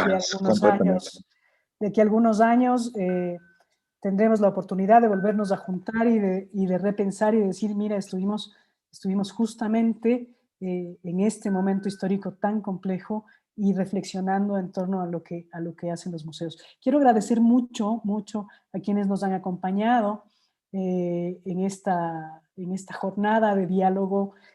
Gracias, muchas gracias a Sisi Delgado de Perú, a Lauro Zavala de México, muchas gracias. Joao Neto, muito obrigada por tu participación, ha sido enriquecedora. Yo estoy muy agradecida también por que me hayan permitido moderar esta charla y tener a estos estupendos panelistas cerca y poder aprender de ustedes. También agradecer a las personas que nos han acompañado y que han estado con nosotros dialogando, interactuando. Gracias.